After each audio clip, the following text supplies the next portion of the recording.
University. This week on Office Hours, severe mental illness among college students nationwide has increased over the last decade.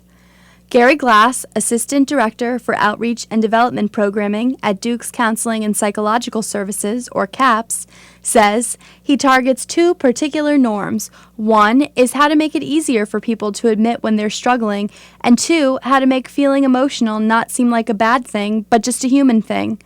Glass takes your questions about campus mental health issues. Good afternoon and welcome to Office Hours from Duke University. I'm Danielle Janae, a senior psychology major at Duke, and we're here today with Dr. Glass, a licensed psychologist for Duke's Counseling and Psychological Services, also known as CAPS. Today's topic, we will be talking about mental health on college campuses. Welcome, Dr. Glass, and thank you for coming on your birthday.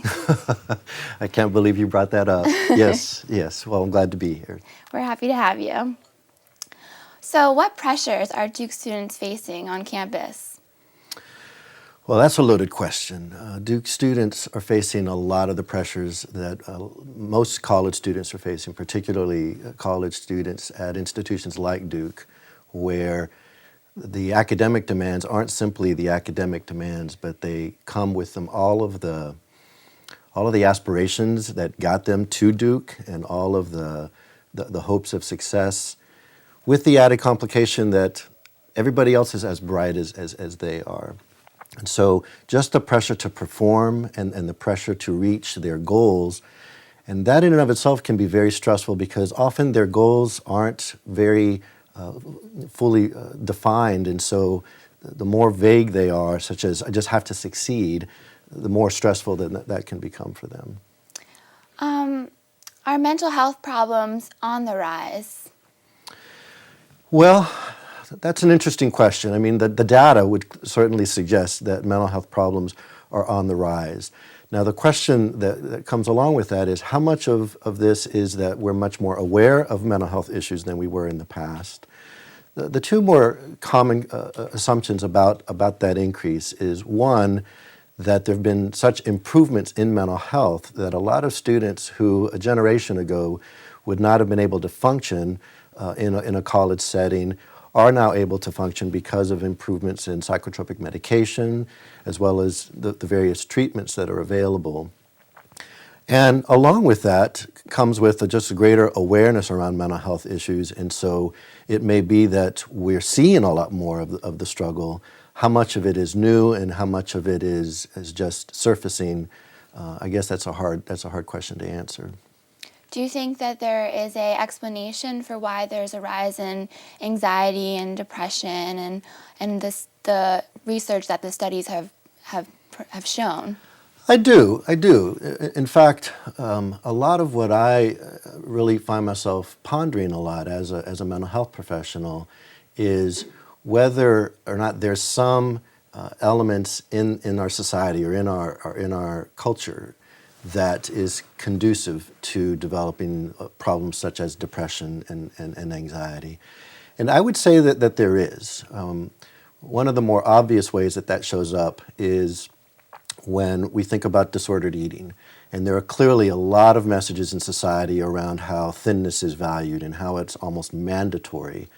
And so there are clearly a lot of messages in the social context, whether it's the media or whether it's just the climate within a particular campus like Duke, that I do think are very conducive to, and this is where it gets complicated, they're conducive to success and high achievement and simultaneously conducive to developing problems with anxiety or depression or any number of psychological problems. As you know, I spoke with you last semester for a class project about depression at Duke. One student in particular shared with me some of the concerns she was facing at Duke, and I'd like to share that with you now. Okay. It's really easy to get lost at Duke. I think everybody gives off an image of being, extremely happy, and if you don't fit into that, then you're kind of an outcast. Duke's Counseling and Psychological Services tries to offer the best and most appropriate services to students. I would feel awkward walking in there and having people know why you're going in there. So just as Jane references, there's a certain stigma attached to seeking counseling. What would you say to students who are too afraid to go seek counseling? Well, first of all, I would probably clarify that I don't think that their fear is actually specifically seeking counseling. I think what that represents for them is where the stigma lies, and there are two things there. One is there's a stigma associated with asking for help and needing help. And I think that comes with an even deeper stigma, and that is there seems to be a really powerful stigma to having any kind of vulnerability. And I find this a really troubling norm because one of the things that we know is that the very vulnerabilities that are just part of being a human being are the things that give rise to a lot of the successes that we have and the fulfilling things in life. And so I often like to get students to think not so much about a stigma associated with seeking counseling as much as a stigma associated with seeking help or even having any vulnerabilities. One of the things that I'm always amazed at is how often students feel like the worst thing that can happen is that somebody else knows that they're having a hard time. And the way they interpret that causes them to put on a mask. And the mask conveys the message, everything is easy and everything is happy. If that were the case, everybody would be bored out of their minds, first of all. But more importantly, I think that creates this fear that everybody has to look that way when in fact most students at some point or another actually do struggle. So what are some ways to motivate students who are suffering in silence because they're too afraid to speak up? To just start that conversation. In fact, the position I hold at CAPS as the outreach director, one of the primary goals that I have in my role is simply to start conversations. The number of times that students say to their counselors, whether it's at CAPS or any counselor, is, I've never told anybody this before. And so if we can simply encourage students to have conversations with each other about the vulnerabilities and about their struggles, not only will they feel less alone, chances are they're going to hear some form of, oh my gosh, me too. That in and of itself has a therapeutic effect. And so that's the first thing that I do is have students understand that they're not alone. And to the degree that they can actually engage with each other and have conversations about vulnerability opens up the door to having conversations about some of the more severe struggles that some of them may be having and some of the everyday life struggles that they're having. Their friendships will deepen and they'll get rid of some of the stigma that serves to maintain that need to stay silent about their struggle. Mm-hmm. And as you know, the upcoming Duke Magazine issue is going to be talking about struggles on campuses. And one of the topics they talk about is this fear of failure. Mm-hmm. What do you say to that? You know, I always talk to students about fear of failure by, when I do talks or programs, I write on the board or I have on a PowerPoint slide, fear of F. And I ask them, so what's the F, the first letter of? And of course they all say, yeah, failure, because they have this universal fear of failure. And then I trick them and I actually show that the word is future. Because one of the things that I find is that students are not so much afraid of experiencing a failure, they're afraid of being a failure. And it's always located that at the end of all of their effort, they're not going to achieve the goals that they want, sometimes not even having defined those goals. And so what I like to say to students and to society in general is to pay attention to how they're defining this fear of failure and to make a distinction between a fear of experiencing a failure and a fear of being a failure. And most students will, when asked that question, recognize, yeah, I could probably handle experiencing a failure. And you know what I often tell students is that they can decide that they're a failure at 19 or at 21.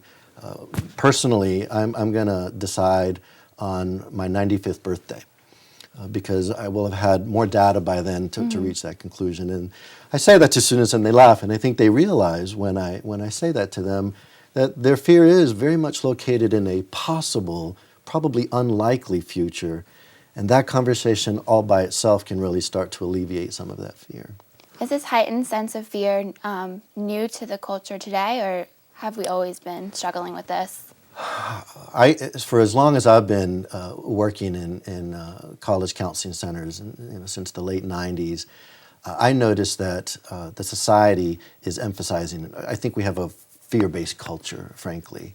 And so to the degree that we have messages, and it's really subtle the way it occurs. If you notice a lot of the phrases, you must, you have to, all of those are generating fear, because the implication is if you don't, then you're a failure, or then some terrible catastrophe is going to happen in your life.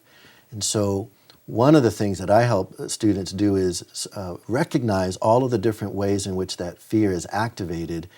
When fear is an emotion that happens when there is danger or when there merely might be danger. And once we get them to recognize that fear is a lot of what's going on, then they can take a closer look at what it is they're afraid of, and usually make some wise realizations that they can relax a little bit more. Mm-hmm. I'd like to remind everyone to please join in the conversation and send an email with your questions to live@duke.edu, or tweet your questions, #DukeLive. We're going to take a viewer question now. Sure. This viewer asks, to what extent can faculty and administration monitor a student's behavior in relation to the mental health? And when is it appropriate for them to intervene? And is there a limitation? Well, let me answer the first part. How can faculty know when, or staff know? There are usually some signs that indicate that a student is probably not only struggling, but have been struggling for a while. Because most students will struggle in some way, shape, or form. But when students begin missing classes, or if they're showing up to class and they're more disheveled than is typical for them, or it looks like they're not getting a lot of rest, these are usually indications that either they're already struggling or they're living in such a way that they're at risk for struggling, for example, not getting enough sleep or rest. And of course, if there's some drastic mood changes, I would really encourage faculty to just talk to that student and ask, how are things going? And to follow it up, because the student will say, everything is fine, to say, how's it really going? Mm-hmm. And it's okay to notice. I've noticed that you've missed some classes. I've noticed that you come in seeming really, really tired. I don't think, often students will break down crying in a professor's office after getting a bad grade. I don't think that in and of itself indicates a problem. If anything, it indicates the student cares very much about their grades. And just to have a conversation about how are they experiencing their classes, and ask them, how are you doing in terms of reaching your goals? Are you finding yourself afraid a lot? And that's a way to get that conversation started, and of course refer them to the various resources that we have here. Another question, a viewer asks, how important is it for friends to help someone who is struggling with mental health issues? What are some easy supportive things that they can do to help a friend out? I think the single most important thing that a friend can do to help a friend who is struggling is ask themselves, have I struggled with something similar to this, or have I struggled with something recently that can allow me to connect with this student? Because students often don't go to their friends for support for one of two reasons. One, they're afraid they're going to be a burden to that friend. And the other is this sense that there are two categories, those that struggle and those who do not. And so I often tell students, if you really want to be someone that a friend comes to, be willing to let them know when you struggle as well. And to remind them that it's not a burden. I'm glad. I feel good when I get to be there for a friend, to offset that fear that they're going to burden you in some way. And what can you say about the extreme pressures and stress environment that is created? How can students help each other out? I think to talk about their goals and to talk about their fears, and I think those two alone will do wonders. And I think, going back to what we said at the beginning of the conversation, when they can begin to really challenge this notion that everything is easy and everything is perfect, that's the mandate, that's really how they can start to alleviate that pressure. And to remember that there's a huge difference between failure and disappointment. And to help students recognize you're disappointed right now, and maybe wait until you're 95 to decide whether you're a failure. So there's another view on campus. Last semester, Bard College President Leon Botstein spoke on higher education, and I'd like to share with you his counter-argument. Okay. I've never found an undergraduate who's really overworked. MIT, there's a possibility at MIT and Caltech, there's a marginal possibility, but the reality is that we're quite leisurely about, especially before college. So it seems to be hard work and discipline is something that has been eroded in American youth culture. Which is interesting because American students are still suffering from anxiety, depression, I know stress. That's is something all you talk about all the journalism. time. I think that's journalism for a limited part of the upper middle class. I think, and if their anxieties because the school leaves them in the lurch, they're all on their own. Life, welcome to anxiety. Life, the idea of living without anxiety is an American disease, the notion that life is painless. There's no aspirin for life. No Advil. What would you say in response to President Botstein? The comment that he made that discipline seems to have eroded in young people, I would change that statement to discipline has taken a very different form. And I think a lot of that is related to what we were talking about earlier regarding the fear culture. Discipline is often associated with a work ethic, and when students are struggling, one of the first things they begin to do is to criticize themselves for not having enough discipline. And it's not that they don't have discipline, but the way they're using discipline is very different. I think we've gone from having discipline be something that structures our efforts and gives us a sense of reward and consequence regarding the level of our investment, to something that's simply threatening.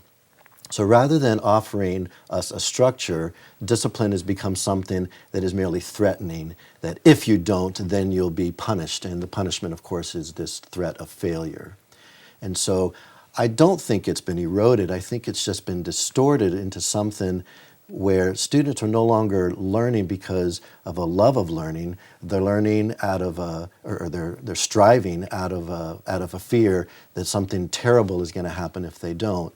And so operating out of obligation is one way to certainly kill motivation. And once your motivation slips away, your performance drops, and the first thing that students do is actually question their discipline. And a lot of what I like to do is help students rethink how they're using discipline.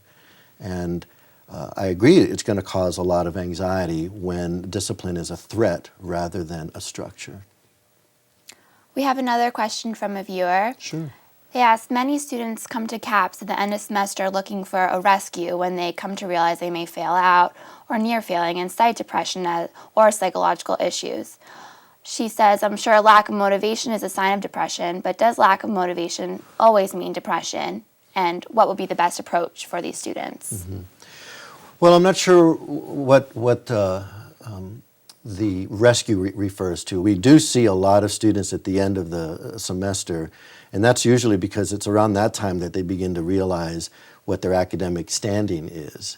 And so lack of motivation, she's absolutely right, or he's absolutely right, doesn't necessarily reflect depression. It could also reflect a loss of interest. It can reflect a number of competing demands, such as things going on in their lives. And this is something that graduate students, I think, in particular, are prone to struggle with, because many graduate students have families and that are here with them, children, spouses. And so in terms of what to do with them, I think the same thing that we would do if they arrived at the beginning of the semester, and that's help them assess what are the priorities in their lives, what are the things that they most want, and what are the ways in which some of their priorities are competing against each other. And what we do is we don't rescue them, we help them find out how they can rescue themselves, and usually that involves helping them take a wide-angle look at their lives again, because the stress that brings them to CAPS has them so focused in on whatever's threatening them, such as their grades, that they're not able to see the bigger picture of who they are. We have another question from Alyssa. She wants to know if you could speak a little bit about how to incorporate a healthy settings approach to promoting mental health. Settings such as school, workplaces have an important role to play in shaping health outcomes, and do you have any ideas for incorporating this kind of approach into your work? Well, when she says settings, the first thing that comes to my mind is the environment, is the setting of the Duke campus. And one of the things that we do is what we've been talking about this whole time, is how do we change the conversations that students are having? And one of the things that I'm really pleased with is in the last few years, the number of student efforts that are around creating a more supportive environment is significantly higher than it was 5 years ago. I also hear the phrase effortless perfection a lot less than I did 5 years ago. And so, for example, there's a group of students that have started a blog that have people posting some of the struggles that they're having. And that's specifically an effort to say, hey, we all struggle in some way. And so that's one of the things that we do. We also really get them to think about who they really are, because there's so much pressure to conform to what appears to be the norm. And that has implications for alcohol use, sexual behaviors, and even what careers it's okay to pursue. And so the more that we can add the intricacies that the students bring with them, the intricacies that are evident in their essays as they apply to Duke, to get them to reconnect with who they are that way, that I think is really going to be a way to really change the setting. And it's not changing the setting so much as restoring the real setting, and that's who these students really are. So you are saying that students can, change their environment around them? Oh, absolutely, absolutely. In fact, I think ultimately they are better equipped.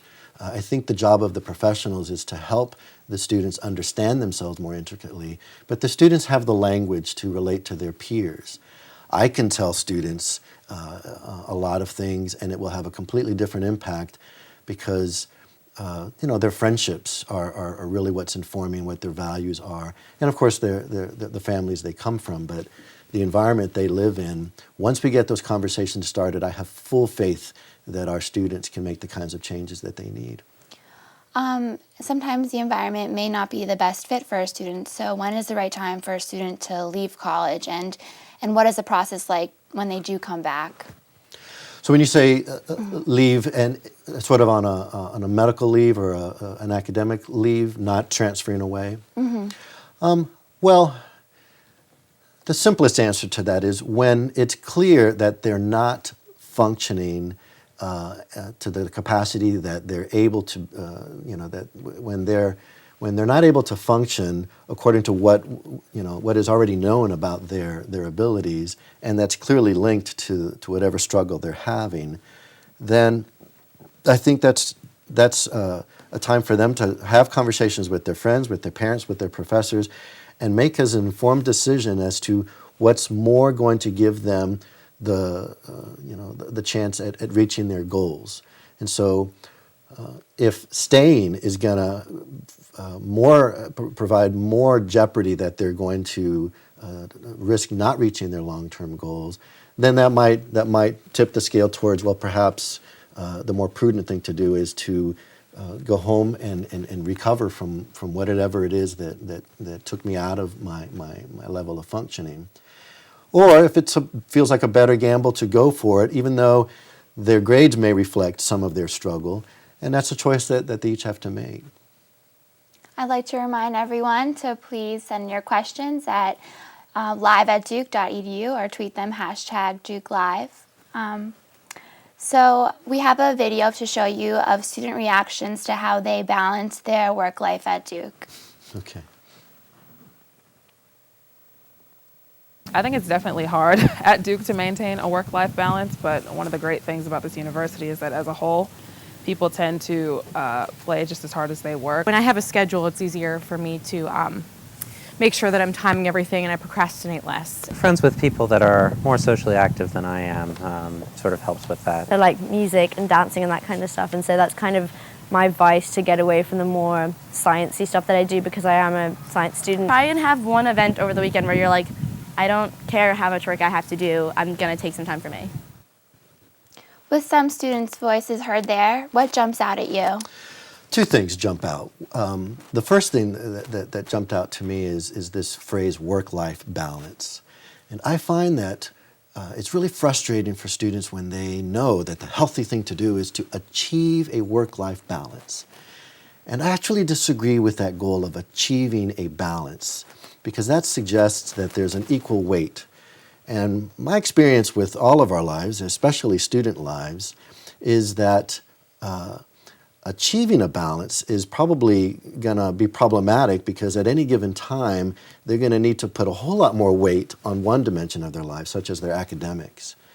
And so I like to approach balance not as something that we achieve. So it's not a noun that I want students to have, but it's a verb, to be in the process of balancing. In other words, I encourage students to think about, rather than balancing these different dimensions of their lives as something that they achieve, but to have these different dimensions of their lives be in conversation with each other. And that requires, what I heard a lot of the students actually reference, is all the different things that are part of their lives. And so ask yourself, what else is true about you besides the fact that you have academic demands? What are the things that are your passions, your interests? And to the degree that you can have conversations, then the part of you that's not getting a lot of attention can say, hey, what about me? And so they may not always get to be the center of a person's attention, but to the degree that they can say, hey, student self, please remember that I'm also a piano player, or I'm also a dancer, or I also love gardening, so that that conversation is maintained between all the different dimensions of a student's lives. And so the focus is floating in and out with input from all of the different dimensions, rather than trying to achieve this balance as if it's this side and that side, because students have way more than two sides. And so I prefer actually the concept of harmony more than balance, because harmony incorporates the fact that there's different tones, and there may be any number of them that come into play into defining a student's experience. But sometimes the stress or the workload of our academic life may overcompensate for that other part that we want. So how else can we adjust this and become a better student? So soon will be when the students next week many of them will be going home for Thanksgiving, and so they already know that that's going to be some time for rest. But some of them are aware that they have a big paper that's due. And so to be able to say, all right, this will be time that I'll have more rest than I had last week. And then when they return, it's not going to be long before exams are happening. And so they'll have to say to their piano playing self or their dancer self, I know you haven't had a lot of attention, but I promise you, when we're through with exam, then you're going to get a whole lot more airtime. And so at least the conversation has occurred. It's when we block out all of those different dimensions that parts of us start really feeling threatened. And when we try to ignore or suppress them, rather than acknowledge them, even if it's to say, I'll get to you later, but I promise I heard you, then I think students are going to be able to achieve more of that sense of balance that they're striving for. But it's not coming from what they're supposed to do, it's coming from what they get to do because they've reminded themselves that that's important to them. This is very interesting. Can you talk a little bit more about just maintaining that healthy mindset while you are, under the stresses from your classes and your tests and all that other issues? Well, I think the tool is really taking a look at how they're understanding time. And so when they have an exam, not only do they have a lot of work to do, but they're afraid that I'm not going to do as well as I would like. That's just part of it. And so one of the things to help students recognize what's happening is to use the word fear rather than the word stress, because stress doesn't really inform them much. And once they realize they're afraid, then they can remember this simple fact. When you're afraid, you're going to zoom in on the very thing that's frightening you, such as this exam. And so they can say, I have to remind myself to see what else is true about me besides this exam that is really requiring a lot of my attention. And then they can say, all right, from this hour to this hour, I'm going to focus to quiet that fear. And then I'm going to take, even if it's 20 minutes, I know that I'm going to devote 20 minutes and then I'll get back to this exam. And the fear is going to say, no, you can't spare 20 minutes. But the fear is really causing them to believe something that's probably not true. Because most students really could afford, in fact, it would be beneficial for them to take that 20 minutes. But it requires them to recognize that the fear is going to try to talk them out of it. And to remind themselves, don't listen to the fear all the time, because there's other things that are true about me. We just got another viewer question from Jack. He wants to know, while I'm listening to the conversation, I'm reading the newspaper about a 20-year-old Americans being shot up in Afghanistan. Compared to what they're facing, what right do college students at Duke and other universities have to complain about their mental health issues? Shouldn't they just toughen up a little? You know, the idea of putting struggling as a right implies that we choose to struggle. And one of the things that I often find students struggling with, whether they're coming, and I often find students very critical of themselves out of that same mindset of this person. How dare I struggle when I've had such a good, easy life? And so that assumes that struggling is this inherent bad thing, when in reality, when a student is struggling, it's merely, in other words, if they're afraid, or if they're depressed, or if they're highly anxious, even if they're struggling with disordered eating and having binge episodes, in a lot of ways, those experiences are ways that we communicate with ourselves about what we're experiencing. And so in the same way that somebody in Afghanistan is feeling fear, that fear is keeping them alive because it's telling them there's something dangerous going on. The body doesn't tell the difference between an actual danger and a more metaphorical danger, such as an exam. The body automatically kicks into this survival mode that says, be afraid, because the fear is going to prompt them to do something.